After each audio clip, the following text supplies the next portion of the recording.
Hello, and welcome to a CFB construction update.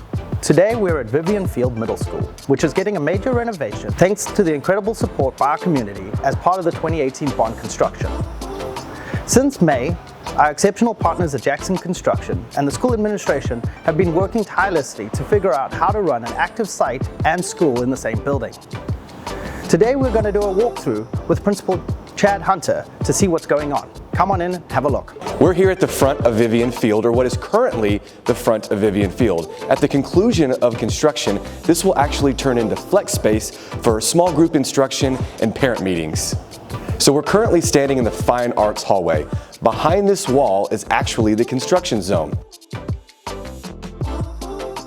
Our orchestra, our band, and even select bathrooms have already been completed in phase 1, and our staff and students are enjoying seeing the process. One of the cool things about being under construction is temporary walls that they let you write on. Our staff chose to put positive, powerful messages on this wall for our students to read every day.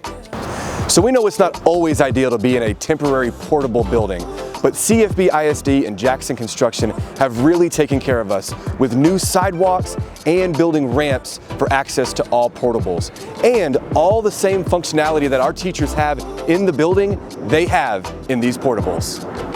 So here's a look at some of the new modern and flexible furniture that will be outfitted in all of the new quad pod classrooms. As more and more changes occur through the phases of construction, areas that I'm standing in right now, which is currently the 7th grade hallways, they will move into the new areas, and this will be under construction. So that was just a quick glimpse inside the building of Vivian Field Middle School. Wow, that is a lot going on. In our next video, we're going to focus on the construction side and answer questions from our students. If you have any comments, please leave them in the comment section below or visit our website at cfbisd.edu. Click the construction button in the top ribbon, and there you'll find information about all our construction projects.